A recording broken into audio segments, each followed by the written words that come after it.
Et voilà, on y est. Je vous montre ma pire partie du top 16. Je suis passé complètement à côté de cette partie. Je pense que j'avais été tout simplement affecté, pour ceux qui ont suivi les autres épisodes, par la partie contre Ganguly, où j'avais bien joué et en un coup, j'ai fichu à la poubelle mon avantage.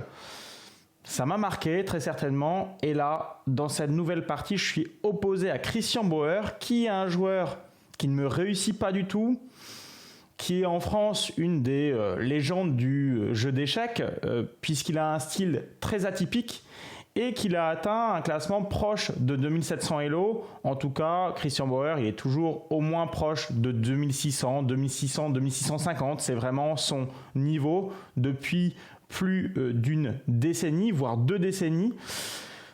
Appareillement, évidemment, pas facile, mais j'ai les blancs et Christian Bauer joue des ouvertures assez fantasques. Donc ça va être intéressant de voir aussi tout le côté psychologique de cette partie et pourquoi j'ai sombré, comment il m'a fait déjouer. Allez, on y va, on regarde ça tout de suite.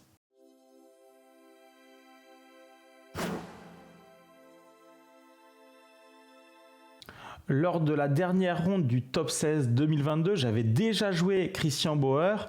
J'avais perdu, j'avais fait une grosse partie et sur une tactique dans le Zeinot, à l'approche du début du Zeinot, il m'avait battu sur une tactique que je n'avais pas vue, un mauvais calcul de ma part.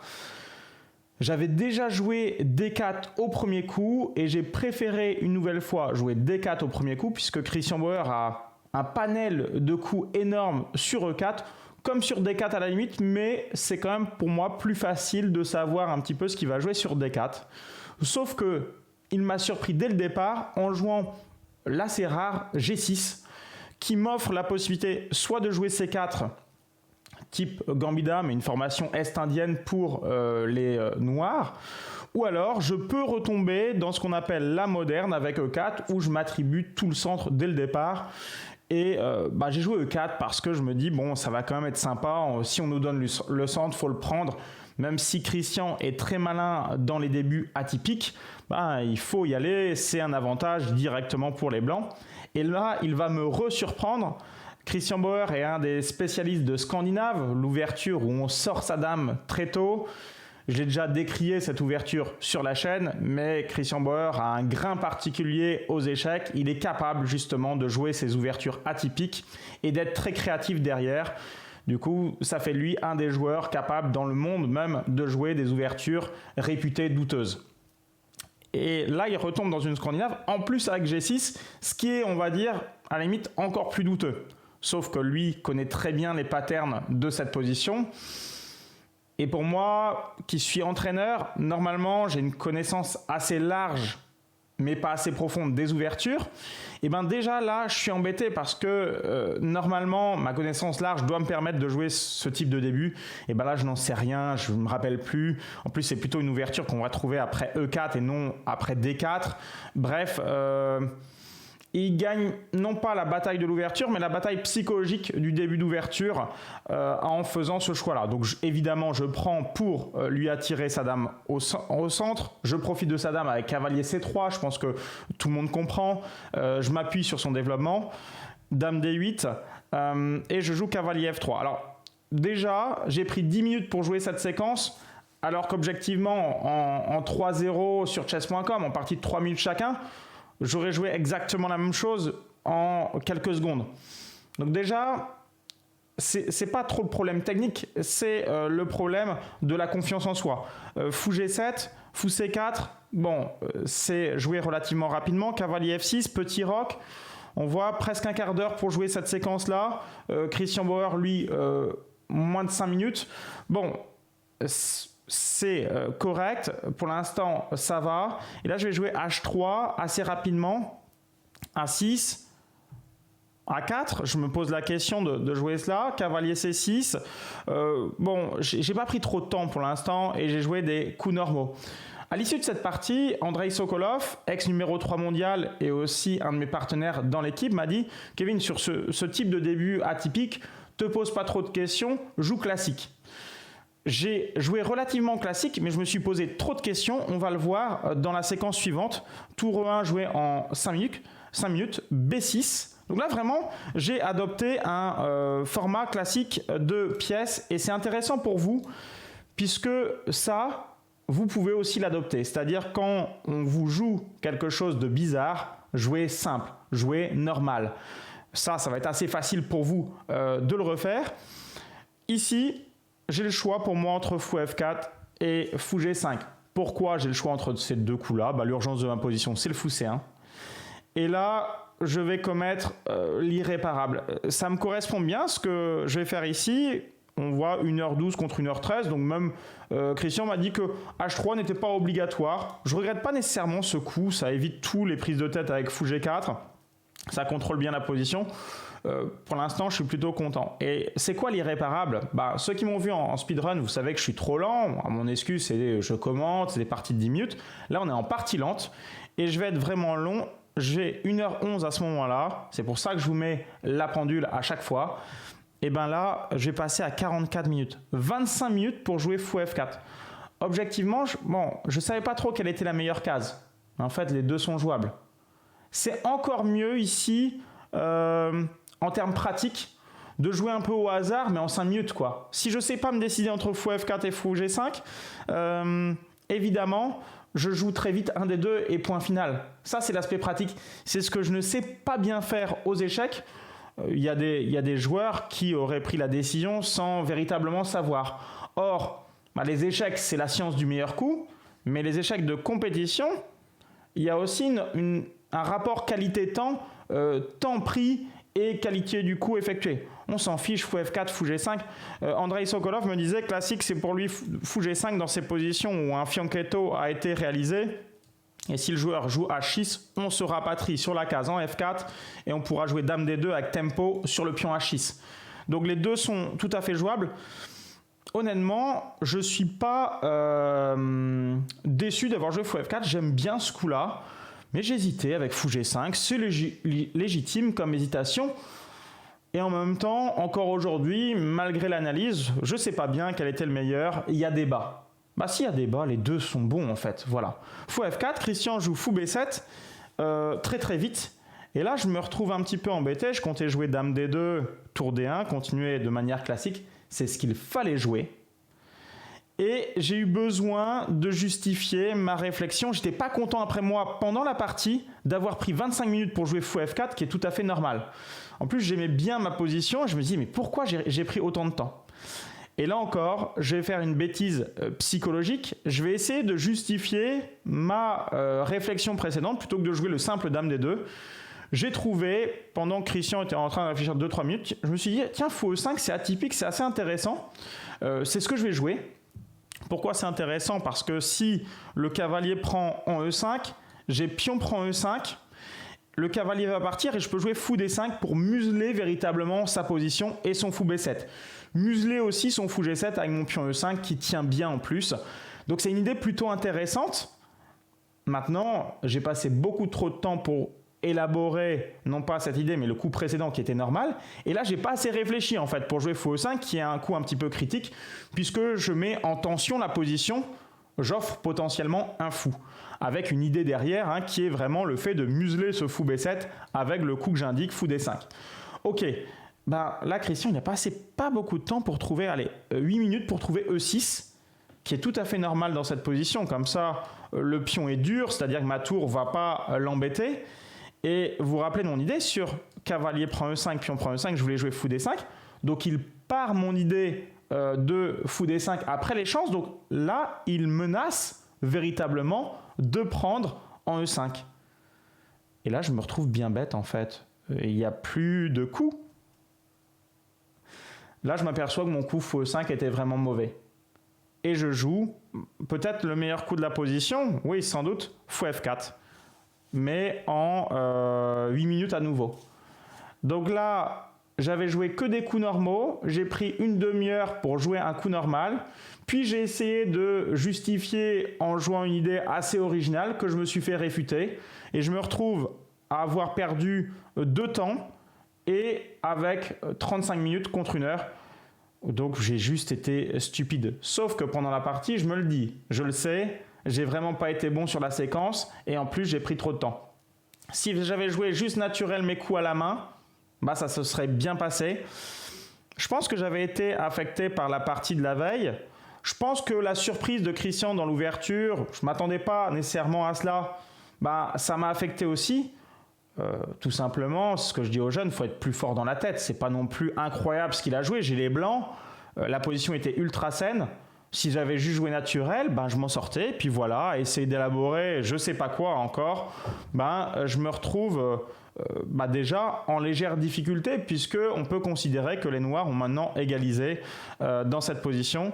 Christian va jouer le coup très intéressant cavalier E7 avec l'idée de rebondir en F5, de rebondir en D5 et surtout en F5 pour mettre une petite pression. Et là, je vais jouer un bon coup pratique en peu de temps. Là, il a trop réfléchi un petit peu pour jouer cavalier E7. Il m'a expliqué qu'il hésitait entre cavalier E7 et cavalier B4. Je pense que là, il a fait un petit peu comme moi. Quand votre adversaire joue lentement, on peut être attiré par le fait de jouer lentement soi-même. On se dit qu'on a du temps d'avance à la pendule. Et là, j'ai été pour une fois assez lucide. Voyant que j'ai raté un petit peu mon début, je fais fou E5, ce qui est une sorte de proposition de nul implicite dans cette position parce que si je joue cavalier F5, mon fou E5 est vraiment bien placé par rapport au contrôle de cette diagonale et il peut évidemment rejouer cavalier C6. Dans ce cas-là, hop, j'ai tout de suite joué fou F4 et ça propose une répétition. Sauf que dans le match, Christian, il doit jouer avec les noirs quand même parce qu'il y a un différentiel Elo d'à peu près 150 points. Il doit faire quelque chose et il a donc décidé de jouer cavalier B4. Alors je pourrais rejouer fou E5 mais ça serait pas le meilleur coup. Pour moi, j'ai vu une opportunité parce que si sur cavalier E7 il menace cavalier F5 pour mettre de la pression, là il n'y a plus cette pression sur le pion D4 et je peux jouer le très bon cavalier E5. Et dans cette position, on peut dire que les chances sont partagées. Là, sans doute que le mieux, ça va être de construire en mettant une tour en D8 avec les noirs. Et là, Christian va moins bien jouer que ce qu'il n'avait fait depuis le départ, puisque c'est plutôt moi qui jouais pas correctement. Il va jouer cavalier D5. C'est pas un bon coup, c'est un coup qu'il a regretté. Pourquoi ? Parce que je peux prendre en D5. Un des problèmes depuis le départ de ma position, c'était quand même la surveillance du pion D4, et ça va me permettre de le renforcer avec C3 et d'être peinard sur ce sujet-là. Il a repris en D5 et je peux simplement enlever mon fou en G3.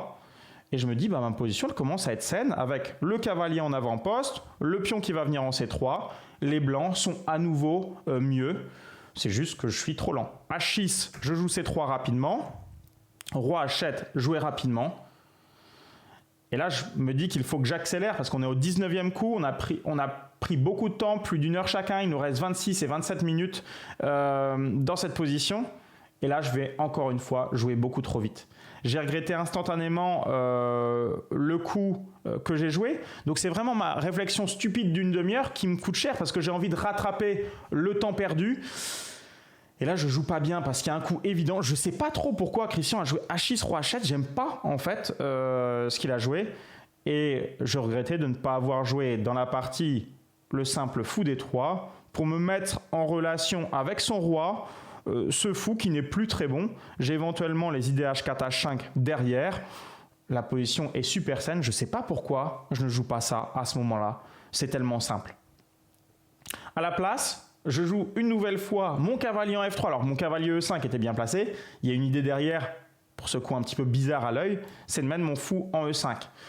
Mais en même temps, ce fou G7, s'il y a le cavalier en E5, il n'est peut-être pas extraordinaire. Donc je pense que mon plan est tout simplement faux. D'ailleurs, après Dame E7 joué par Christian, l'ordinateur me conseillait de remettre mon cavalier en E5. Preuve, s'il le fallait, que mon coup est complètement à côté de la position. Ok, je joue Dame E2, pourquoi pas. Et là, Christian est jaloux de mon centre, donc je joue C5. Je pense que c'est tout à fait normal. Et là, le mieux conseillé par l'ordi, c'est d'éperon et cavalier E5 avec un petit avantage blanc. J'ai rejoué dans mon idée fou E5. Peut-être aussi que une fois que j'ai un petit peu raté mon ouverture, j'ai manqué de lucidité et j'ai joué un peu petit bras en me disant je vais pas prendre de risques et je vais égaliser relativement facilement et sans doute faire nul. Alors que j'aurais dû lui rentrer dedans, fou E5, c'est pas bien joué, ça échange trop de pièces.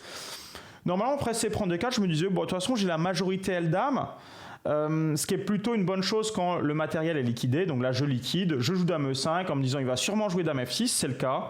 Et je fais cavalier prend D4, et après l'échange de Dame, on va faire nul. Et objectivement, cette position, ça doit être nul assez facilement. Il y a un petit détail, c'est que mon pion est en A4, et ça, c'est un petit défaut structurel. On préférait en A2 ce pion, parce que ça peut être une cible à moyen terme. C'est ce qu'on va voir. Christian joue tour à C8, coup piquant pour activer ses pièces. Je mets mon fou en F1 en me disant je pourrais jouer G3, fou G2 à un moment pour contrer ce fou qui est plutôt joli en B7 et je garde un œil sur A6 avec mon fou F1. Tranquille, cavalier F6 joué.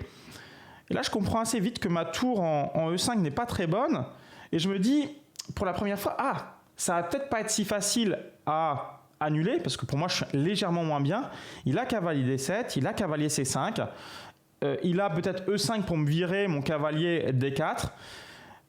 Le cavalier en C5 en plus, quand il arrive, il fait pression sur la case B3 et sur le pion A4. C'est un petit peu pénible à jouer. Donc tour E1, ça c'est un bon coup, très clairement, puisque je dois éviter les cavaliers D7 avec tempo et aussi me préparer à jouer un coup comme tour AD1 ou tour ED1 pour contrôler cette fameuse colonne. Tour D8. Et là, c'est une position où j'ai 15 minutes, il a 12 minutes. Un grand maître expérimenté ferait facilement nul avec les blancs. J'ai pu constater dans mes parties que contre les grands maîtres, en règle générale, si j'ai davantage en finale, je fais souvent nul après les avoir malmenés, mais pas suffisamment pour gagner. Et à l'inverse, quand j'ai des positions légèrement difficiles, comme c'est le cas ici, je manque de technique. Alors pour ma part, j'ai appris, c'était l'école bretonne, l'école de la baston, c'est-à-dire qu'on jouait des parties ultra tactiques et on essayait d'enflammer l'échiquier pour gagner rapidement. Puis vers 18 ans, je me suis assagi, j'ai commencé à jouer plus stratégique pour passer maître, mais mon fond tactique, on va dire mes prérequis initiaux font que techniquement, je dois m'améliorer et on va le voir là tout de suite. Pourtant, c'est très simple, c'est une pré-finale, finale pratique. Je les enseigne aux jeunes, donc pour moi, j'aurais dû trouver la clé dans cette position. Et ici, quelle est l'urgence de la position? C'est la question à se poser. C'est soit la structure, soit l'activité des pièces. Et en premier lieu, l'activité des pièces. Ici, je dois regarder mes pires pièces. Mes pires pièces sont le fou F1 et la tour A1. Et je vais prendre une mauvaise décision. Ici, j'ai favorisé le fou F1 qui travaille déjà dans cette position avec la pression sur A6 et j'ai choisi de jouer G3, fou G2. Ici, évidemment, il fallait que je joue tour AD1. Tour AD1, c'était le coup de la position. Beaucoup plus facile à jouer. J'ai pas voulu laisser seul mon pion A4 sur tour AD1. Évidemment, le coup tour C5 n'est pas jouable pour aller vers A5 parce que la tour D8 est en l'air. Donc il y aurait cavalier prend E6. Il peut cependant faire un coup comme tour D5. Et c'est ce que je redoutais un petit peu dans ce genre de position pour aller vers la cible, vers mon pion A5. C'est quand même pas fameux cette position pour les noirs non plus. Ici, je dois sans doute jouer un coup de cavalier pour être actif, genre cavalier C2, ça me plaît bien ici. Pourquoi? Parce que je vise la case B4 et sur un coup comme tour A5, j'ai moi aussi un contre-pouvoir avec du tour D6 et au pire, j'ai des tours 1. Bref, il fallait que je sois actif dans cette situation et c'est ma tour A1 que je devais favoriser. On va voir que cette petite erreur du coup G3 jouée assez vite, ça va me sanctionner parce qu'après cavalier D7, j'ai vraiment des questions qui me sont posées par mon adversaire. Une fois que Christian va mettre son cavalier en C5, mon pion A4 va souffrir et ça va museler ma tour A1. Et je m'étais dit, pour tout vous dire, que j'aurais sûrement A5 qui me permettrait d'être assez tranquille. Et après B5, il a ses pions sur blanc. Ça doit le faire. On va voir ce qui s'est passé. Donc je joue fou G2 en me disant, je vais éliminer son beau fou. Fou prend, roi prend. Il met son cavalier en C5 et là je m'aperçois que c'est pas si facile que ça quand même. Parce que si je joue A5, il peut jouer B5. Il a bientôt des tours D5 suivis de E5 pour virer mon cavalier D4 et peut-être mettre son cavalier en B3. La position est encore relativement égale, mais il y a une petite pression et ça va craquer de mon côté. Je joue tour E2 pour éviter toutes les infiltrations futures sur la deuxième rangée quand Christian va virer mon cavalier D4. Il joue évidemment tour D5 avec l'idée E5. Là, je commence à être sous pression. J'ai joué A5 parce que j'ai envie de libérer ma tour, tout simplement. Il a joué B5 et là, j'avais prévu une petite astuce, c'est de jouer cavalier C2 pour aller gratter son pion A6 ou en tout cas le mettre sous pression parce que j'ai une belle case pour mon cavalier en B4. Malheureusement, dans cette position, sur cavalier C2, il a cavalier B3. J'avais anticipé ce coup. J'avais pas à ce moment-là envie de jouer le coup peut-être qui tenait le mieux dans cette position, mais qu'est-ce que c'est dur à jouer. Tour A3, j'avais vu les manœuvres cavalier C1 avec les rentrées de tour en D2, la rentrée du cavalier en D3, et j'avais surtout prévu tour E1. Et c'est une faute de calcul en me disant sur cavalier prend A5, je fais cavalier B4, il joue tour D6 et je ramène ma tour en 1 qui s'active et je gratte le pion A6. Ce calcul-là est bon, mais il y a une faute. Il va simplement jouer tour D6 en premier lieu. Et je l'ai vu une fois que j'ai joué tour à E1, mais on commence à être en zénote. Vous voyez que j'ai 3 minutes, je suis sous pression. Je joue le bon cavalier B4, mais au lieu de prendre bêtement et de me laisser la tour active, il intercale coup intermédiaire tour A8 qui est inesthétique. C'est moche à l'œil, mais en fait, il vient blinder ce pion A6. C'est un gain de pion tactique, puisque maintenant, il va pouvoir prendre en A5. Et une fois que le pion A5 est perdu, je perds quasiment instantanément la partie. C'est cher, hein. Honnêtement, dans la finale, je ne vais pas une énorme bourde. Je joue juste G3 fou G2 en privilégiant la deuxième pièce la moins active. Assurément, si j'avais joué tour AD1, qui était le coup logique, d'améliorer ma moins bonne pièce, j'aurais fait nul relativement facilement. Puisqu'en plus, en jouant tour AD1 précédemment, j'empêchais Christian de s'activer. C'est cette tour qui m'a fait mal et qui a désorganisé toute ma position. Et là, je perds maintenant. Hein. Tour E5, je vous montre la conclusion technique. Tour E5, pour essayer d'avoir un petit peu de pression sur la position de mon adversaire. Il joue tour D2. J'ai pas le choix, je suis obligé de jouer tour E2. C'est assez pénible. Tour prend. Et maintenant, il prend A5. J'ai plus le tour A1. Ça y est, c'est perdu. On voit tour E1, cavalier C4 évidemment, puisque sinon je venais en A1 faire mal. Je rejoue tour E2. De toute façon, je suis muselé, A5, et il va commencer à faire parler ses pions. En plus, il a des pions vraiment éloignés de mon roi, donc il peut essayer de les promouvoir. Sur tour C8, j'aurais dû tenter sans doute cavalier A7. C'était une des idées intéressantes de la position, avec des B3, tour A2 en supplément. Et sur des coups comme tour B8 et sur un coup comme tour C5, sur cavalier A7, tour C5, peut-être faire B4 pour essayer de liquider la position à l'aile dame. Ça serait beaucoup plus facile s'il y avait un pion d'avance pour Christian que sur cette aile-là. Là, j'aurais des chances de nul fortes. Le fait qu'il y ait deux, c'est-à-dire je dois surveiller l'aile dame et l'aile roi en défense, c'est une galère. Donc j'ai joué cavalier E5, pas très inspiré. Cavalier B6, il garde son cavalier est plus fort, il a plus de souplesse, il peut aller sur les 3 cases. Mon cavalier en E5, il est joli, mais c'est juste visuel, il ne met pas de pression dans la position. F4 pour le maintenir en E5 et pas me faire virer. G5, bon coup. Il veut déboulonner la défense de mon cavalier E5, créer une nouvelle faiblesse en prenant F4. Choisi de prendre, on peut critiquer ce coup-là. J'ai essayé de jouer dynamique. Cavalier F3, encore un coup de dynamique pour essayer d'enlever la pression. Tour C5, cavalier D4 et simplement tour D5 pour éviter la petite menace de fourchette. Là, je ne savais plus quoi jouer. J'ai joué B3 pour tenter tour A2. En fait, c'est pas un très bon coup. J'ai même abandonné après le coup de Christian ici B4, mais en même temps, je ne savais pas quoi jouer dans cette position. La position est perdue ici, hein. Vraiment, j'ai plus de coups. Il va prendre en C3, il va regagner un nouveau pion. Dur à avaler cette partie à nouveau. Je pense que j'ai perdu psychologiquement cette partie. J'ai vraiment moins bien joué que les fois précédentes.